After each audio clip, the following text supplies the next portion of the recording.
Hey there, we're back. It's another episode of Space-like Adventure. Hey, it's me, Jack.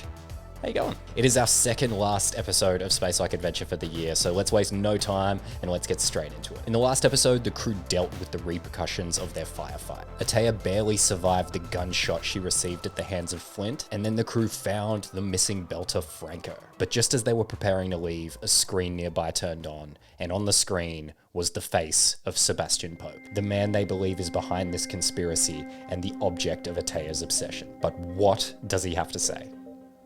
Let's find out. You stand on the precipice of knowing. Everything that has happened up until now has led to this point. After chasing his ghost halfway across the solar system, you now stand looking at Sebastien Pope, the enigmatic and reclusive owner of Pope Industries. Rich beyond belief, his money courses through the veins of every government in the solar system. And now, after all you've been through, here he is. And he starts to speak. Well. If it isn't the biggest batch of dumb, stupid brains this side of the solar system. I can't stand the sight of you all. I am disgusted.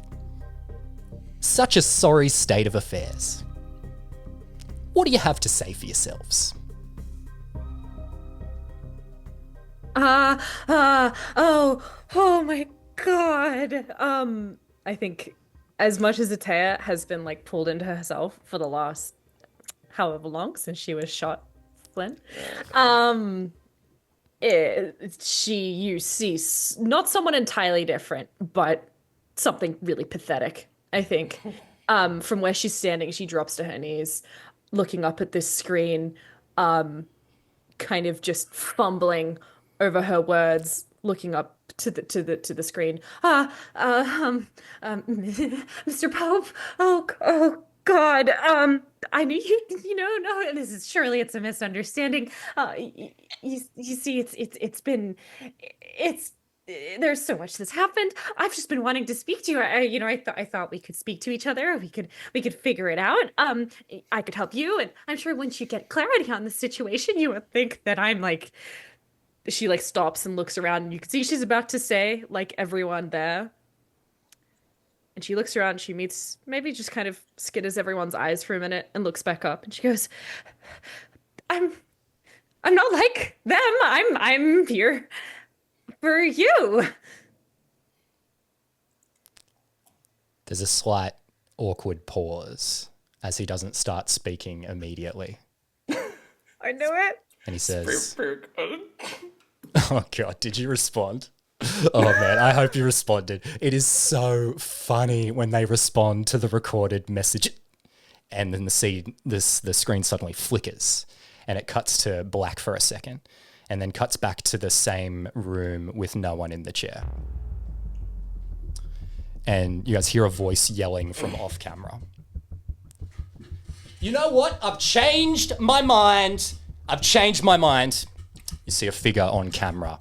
A young man in a white button-down shirt walks into the room, and in walks Sebastien Pope. He's holding a heavy glass of whiskey in one hand and the kid's neck in the other hand. He goes, "They decided to wreck my damn space station, so let me talk to these freaking parasites." And suddenly he throws the kid away, and the kid runs off camera, and you see him throw the whiskey glass after the kid, and you hear it smash off camera, but you don't see where it lands. And then there's a moment of silence as Mr. Pope slowly turns and removes his jacket. He places it down out of frame. He sits in the chair and raises his head to look at you. His face is perfectly composed, despite the tirade that he just went on. And the chiseled face stares down at you. He says, this reminds me of a funny story, actually. Puts his hand up and he starts unbuttoning the cuffs on his long sleeve shirt. He goes, "So this guy who works for me, right? His name's Burger." So he keeps unbuttoning. Well, his name's not Burger, right? But I saw him eating a burger once, so I just decided to start calling him that. So anyway, I go up to him one day. I'm like, "Burger, how come you eat so many burgers? And do you know what he said to me? Oh, we're waiting. We're just. I don't think we're overly interested. Is there a point to this story? Mo, shut the. Well, truth is, I have no idea what he said, actually. I never listened to that guy at all. He's a total idiot. But the point of the story is, how good am I at nicknames, right? I think, You're a joke. Pretty sure you just called us dumb idiots. So yeah, I've actually been trying to come up with nicknames for you five, right? But every time I think about you, I get filled with this like unbelievable sense of rage. And I can't like think of one. So like, look, like, yeah, look, you've made it this far, like way, way, way further than a bunch of morons like you should have been able to make it. So look, cards on the table. I'll answer some questions for you guys if that's what you want. Project Opal, perhaps. Maybe you want to know what that's all about. Maybe you want to know what Monica was up to, or even anything like that. Like, yeah, and open floor. So, What? Mr. Pope. Hi, yeah. Hey. Hi. So do you know who I am? no. I think at that, she's already sat on the floor. Oh, hang on. Blonde one. You're the one who got scammed by Monica, right? Oh my god.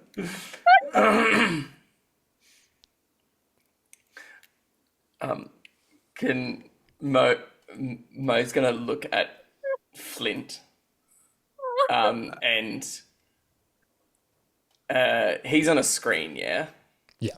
Yeah, okay. Mo, pretty much ignoring him, walks over to Flint and he'll sort of turning away from the screen, but in Flint's ear, so he can't see what Mo's saying. He'd be like, "He's keeping us here for some reason."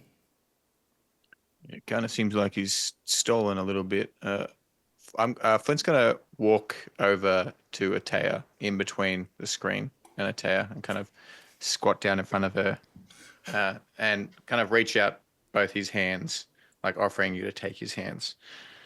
When you reach Atea, she's, kind of just hysteric. Not even kind of, she's hysteric. Like, yeah, she's having this kind of laughing fit. When you reach down to her level, her hair, which, the roots are now grown out, she's just kind of crying. Like, her eyes are kind of a mess. She looks genuinely insane. And you reach your hands out to her. Sure. So she'll, like, her eyes will look up to yours, her green eyes. And she kind of looks at your hands and she looks at the kind of cuts and scars, and she says to you, she says, Flint, I'm sorry.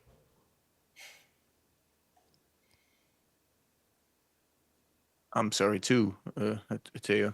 And he's kind of, if your hands have been reached, he's gonna like clasp them, kind of try and help stand you up off the ground. She'll take your hands, yeah. Mo will address he'll address Pope. He'll say, "Okay, Sebastian, I got a question. So Opal, I'm assuming that that's some code name for the product molecule research or something along those lines? Is that what has it a guess?" Yeah, it's not a bad guess. It's pretty good. Because, like Project Opal, really, it's like my whole reason for being, really. The very point of the station that you guys are currently standing on and ruining. So, you see, like, I'm a student of history, right? And there's been like a lot of great men over the years, whether it's, people like Steve Jobs, like Allen Iverson, like Joe Rogan, and Sebastien Pope. Like, that's the list as far as I'm concerned. But like I said, I'm a student of history. And the thing is, when a guy like me comes along, inevitably it ends the same way. They die. And, like my personal hero Skip Bayless once said, Father Time is undefeated. They die, and then their legacy gets squandered by their successors. Great men make weak men, you know? But what if we never died? See, that's what the proto-molecule brings here. That's what changed on Eros. It rewrote humanity. So what if we could unwrite death? And then for a select, incredible individual, leader of men, they could live on for eternity. Just think of all the value they could provide to the shareholders. Right, so we're all here in a life or death situation because you're such a chode that you think that your life is worth more than thousands. No, I know my life is worth more than thousands. Right, What a silly thought. But look, you see, the thing is, this doesn't matter anymore because it's all changing. The reason I'm telling you this. See, ever since I was a kid, I was called to the stars, right? I always knew there was more than our solar system. And, with the wonders of the proto-molecule, I thought I could extend my life and then I could travel to these other stars and that would be my legacy. But you see, that doesn't matter anymore. Why doesn't it matter? Serious? Oh, yeah. You guys, you don't look at the news, do you? I totally forgot about this. Pretty big deal coming out of Venus recently. Look, let me just show you. So you guys know that Venus is where the proto-molecule from the Eros station went and crashed into after this big thing, and it's been this mysterious thing that's been happening. He goes, yeah, let me just show you. And the screen changes to this picture-in-picture image of a news broadcast.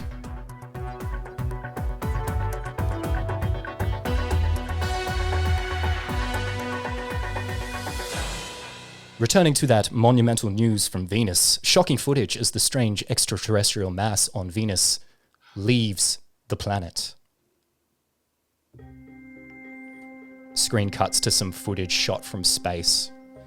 You watch as a massive, strange, fleshy mass floats out of the mysterious clouds of Venus and moves into space. In the days preceding the emergence, the strange mass moved to the outer reaches of the solar system and then began reforming itself. The footage changes to the mass in another location in space, but now it's unfolding into a skeletal structure. Spiders out in all directions as it forms a wireframe of a massive ring. And before your eyes, the spaces in the wireframe fill in. And now there's this monumentally huge ring, hundreds of kilometers in all directions, with a portal in the center that seems to lead to a different place. Sebastien Pope takes over the full image on the screen again. He goes, see, I was right. The proto-molecule is the answer to everything. I guarantee you that beyond that portal is my legacy. I've seen it, and right now the Martians, the Earthers, the Belters, they're terrified. But someone will go through and they'll find the most important discovery in humanity's history.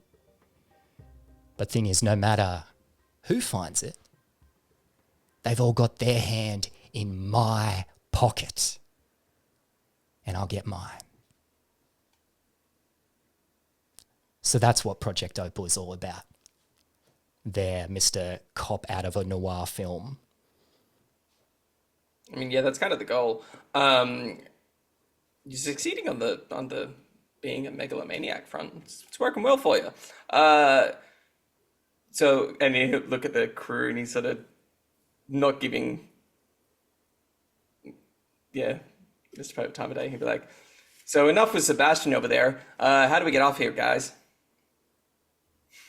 So the goal isn't to live forever anymore. It's to just expand as far as you can. That was always the goal.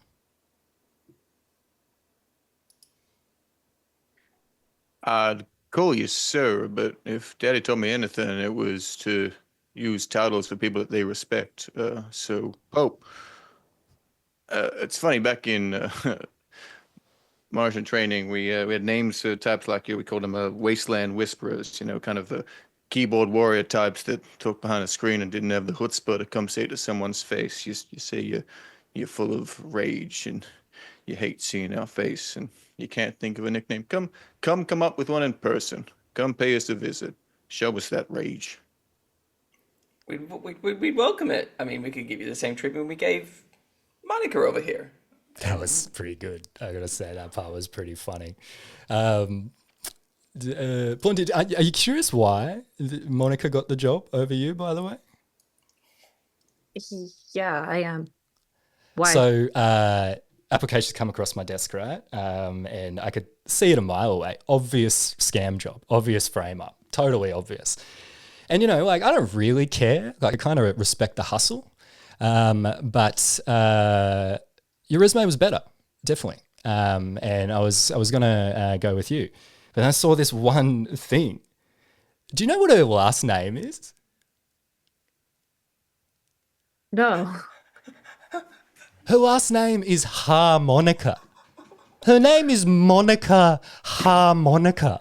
What kind of a name is that? It's insane. So yeah, I just thought I could, she'd get the job, she'd come in, then I'd get all these great nicknames that I could throw around. And mate, it was so good. I'd be like, hey there, Bob Dylan, the times are changing. Billy Joel, can you play the piano man today? Can you make me some gravy there, Paul Kelly? It was so, it was great.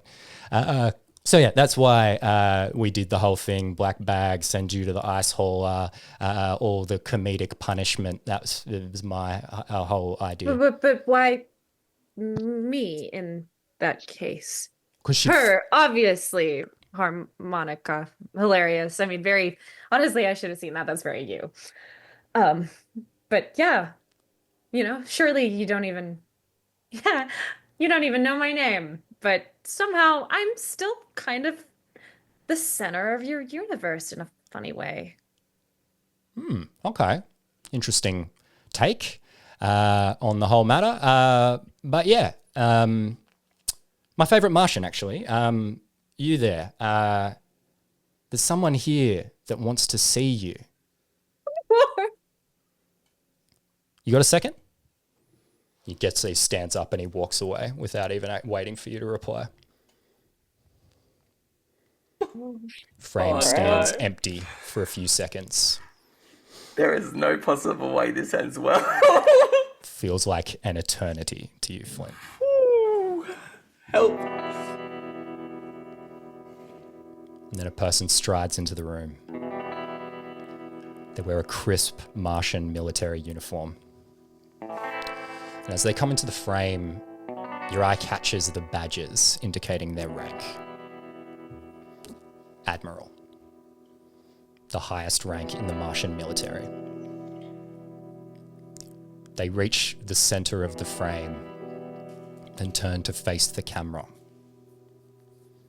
And Flint, you see a face you know almost as well as your own, because you resemble each other so closely. Admiral Wilhelm Bancroft. Your father sighs and sits. Boy, what the hell are you doing here?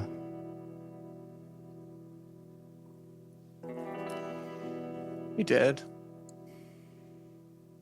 Don't suppose you got any of my messages?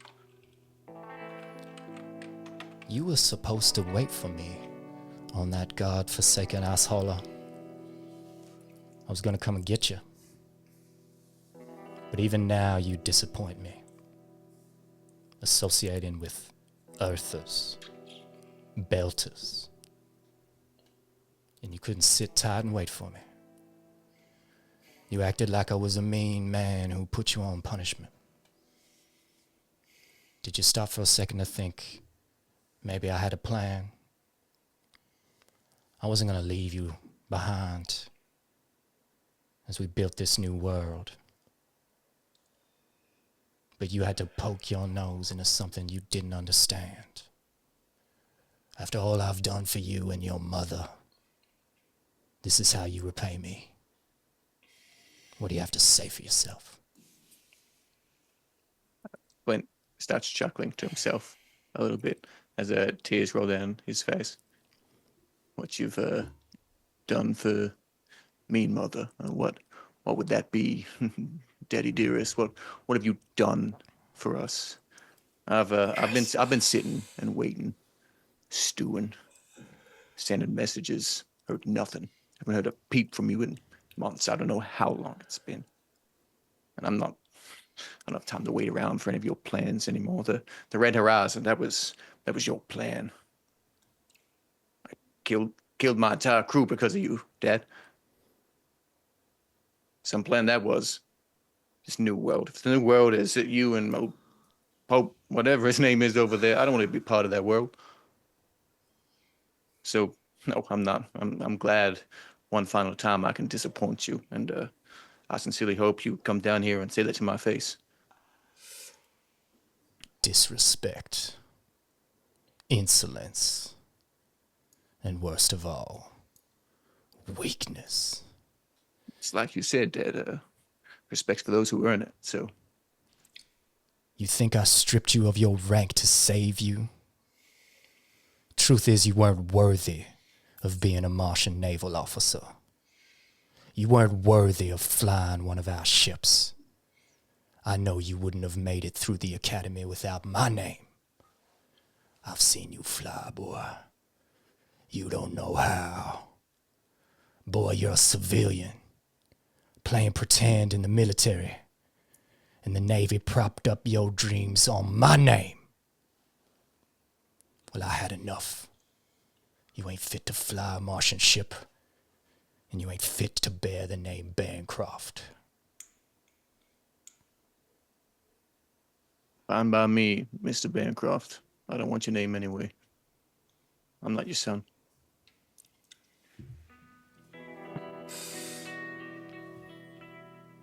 You know, Flynn, I've always held out hope for you. That you'd come good. Repay the faith I've placed in you. But it's clear to me now that that faith was misguided. You will never be good enough. Now I ask you one final favor for your father. Lay down and die. He stands up and he stiffly walks out of frame. Flynn will draw his pistol and whisper to himself, "Come and meet me, Mr. Bancroft."